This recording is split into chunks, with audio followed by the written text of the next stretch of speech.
It starts out as something that you've trained for all your life, trying to make a difference.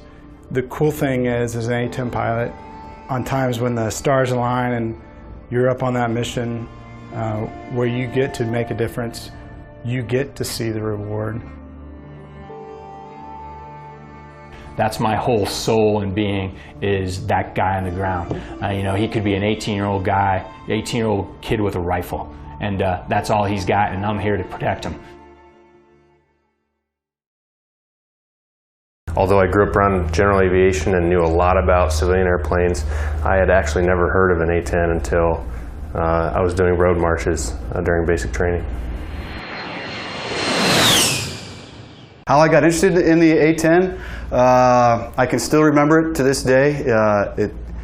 I was at a hobby store because I, like a lot of kids interested in aviation, I built a lot of airplane models, and this was 1979. I was in high school and went to the hobby store, and they had a model of a Revell model of the for then brand new A-10. It had only been operational for a couple of years at that point, and I just saw it, and I can still remember to this day looking at the wall of models and just trying to pick what I was going to build next, and I saw the box and the picture, and I was like, what in the world is that? And obviously it's a pretty unique airplane. I mean, now we don't think about it too much, but back then, I mean, it was totally unique with the two engines mounted up high and the big gun sticking out of the nose, and it was just a very unique airplane. I said, what in the world is this thing? It's an awesome testament to the aircraft, I think, that the same gun that we used to kill main battle tanks in 1991 is the same gun where we can shoot a single insurgent that's fleeing on a motorcycle, or shooting at our guys from a tree line. We care about guys on the ground. We do our mission in relationship to guys on the ground. We are a support element, essentially, for the Army. We're the red-headed stepchild of the Air Force. That's where we're at.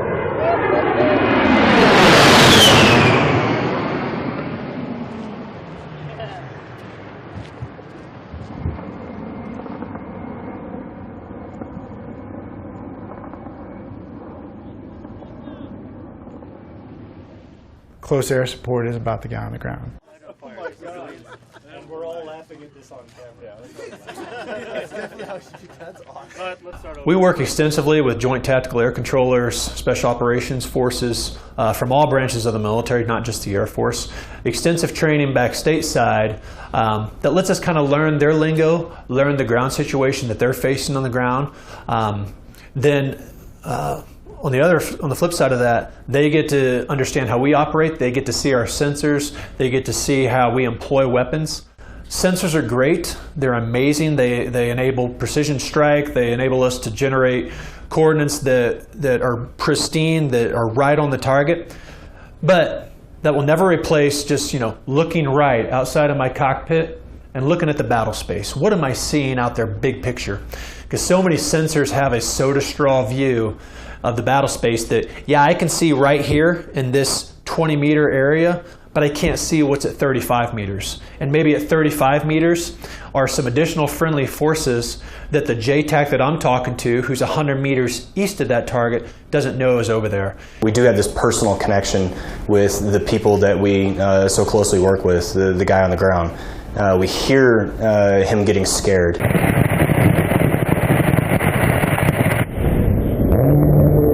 Immediately attack, same remarks, same restrictions, from last hit, north 75 meters. We hear him getting excited. Here we go, that's it. Good hit, good hit, good hit. Dash 2, I need you in the same remarks, same restrictions. We hear the bullets flying. We hear him taking cover. We hear him breathing hard. And it becomes a very personal mission, especially when you start hearing about guys taking casualties down there. You take that hits very, very close to home. Nobody ever wants to hear that.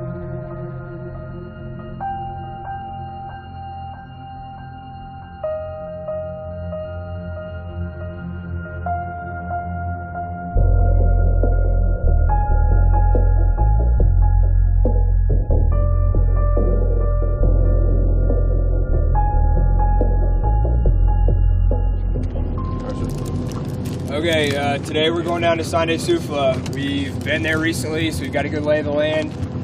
Keep in mind, Spondy's been pretty hot recently, and they've had some contact from the same area around Sande Sufla. He went over the recent activity. Keep in mind the kind of MO we've had recently out of there. They've seen the Taliban commander kind of looking at the objective first, doing a quick meeting, picking up weapons en route. Usually there's motorcycles involved. You've also got the Taliban commander that they seeked a couple weeks ago. So you've got all that stuff going on right there in Espandi. We're going right into the heat of that. So keep that in mind as we get down there. Keep your eyes open and stay vigilant. All right, so our actions on contact, near and far ambush, return fire. Look to me, we'll either maneuver or we'll push through. IED, get 360-degree security and clear the danger area, and then we'll look to KFACC. In the case of a complex attack, we're going to return fire, move out of the kill zone. Indirect fire, get down, look for distance and direction from me. Our actions on halts, take a knee, face out, and the march intervals that we're going to use are going to be dependent on where we are. In the open area, spread out as much as you can. The bigger we can look and the more intimidating we can look, the less likely we're going to take contact as we move down there. That's all I've got. What are your questions? All right, we're kidding up at 0615. 0615, kids on. Shit, didn't say anything about areas.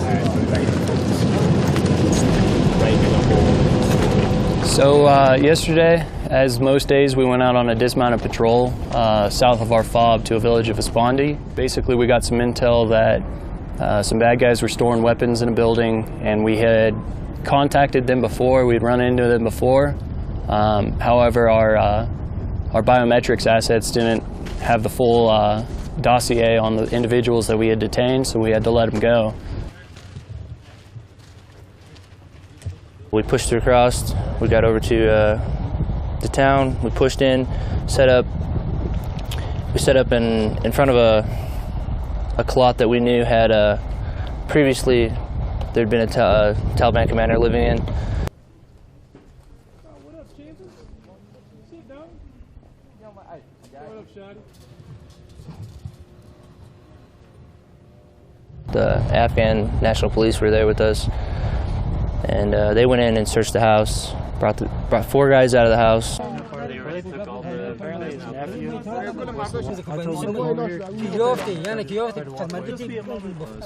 We questioned them tactically, like had them all separated from each other so they couldn't be talking while we were questioning them. They said everybody is teachers here, so we are good people. Okay, if they're good people, they have nothing to worry about. We're not going to take them.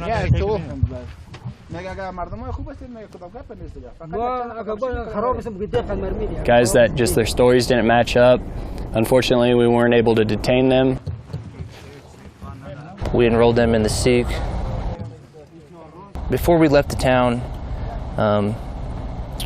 we were getting intel reports that the Taliban were massing forces, which, I mean, it's a common report, you know. But it's one of those things that, you know, unless we have confirmed visual, we can't really do much. So we just had to continue moving back to the base.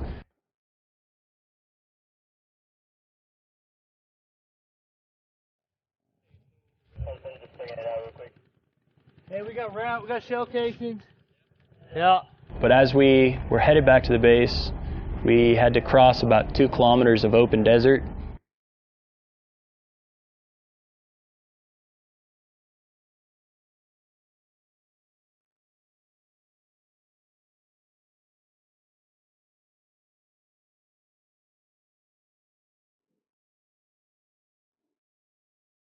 We got about 500 meters outside of the village and started taking some pretty accurate fire.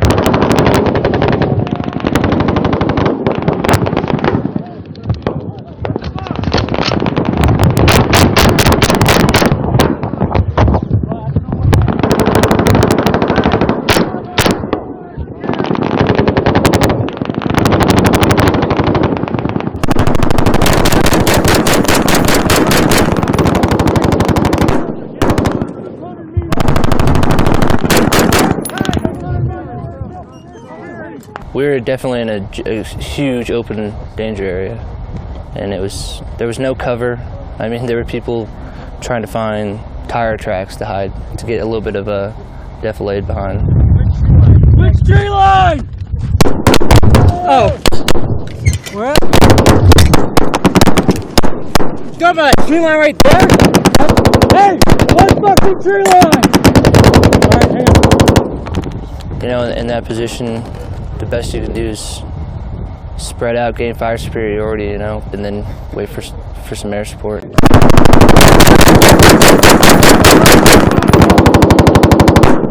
Our comms were a bit of an issue at the time, and so they had a little bit of a struggle, but they did have A-10s luckily being pushed down to us. I have your position south of the tree line. Luckily, the enemy broke contact first after some effective fire from our platoon, and we started RTBing.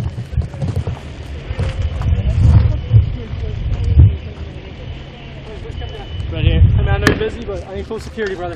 Who's shooting? Somebody's fucking shooting at us still. We were taking some harassing fire at that point, but luckily we had the A-10s on station to come in and do a nice show of force, which is always a clincher for the enemy because they know what that entails.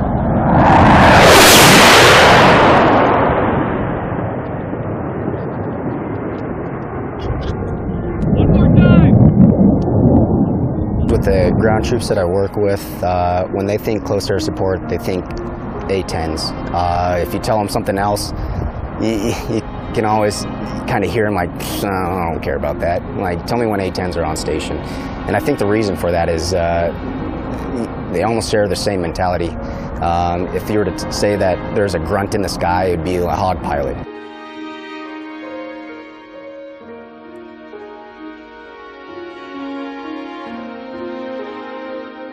I am their JTAC, Joint Terminal Attack Controller. What I do is advise on air assets, capabilities, assist with those air assets as well as control them if we need to go kinetic and get some ordnance out of the sky and get bombs on target. To win a war, you need boots on the ground, and to have boots on the ground, you need support, and you need the right kind of support to have boots on the ground, and it's the A-10, honestly. Even sometimes just the sound, or just telling the ground commander, hey, A-10's on its way, or we have aircraft supporting that we hear 5 mics, and you ask what it is, you say, hey, we got an A-10 coming on, it picks them up a little bit. That sound is so distinguishable. Nice. Good effect. It literally shakes the ground. It is amazing.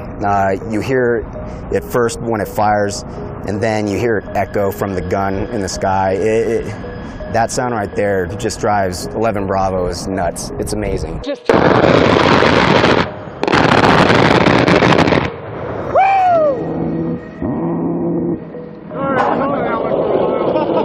Hey, thanks, sir. I just shit my pants. Oh, yeah. Woo! Fuck to that, motherfucker. It's that sound of corny like freedom, but it really is. It's the sound of don't mess with me. It scares off everyone and shows you're in good hands.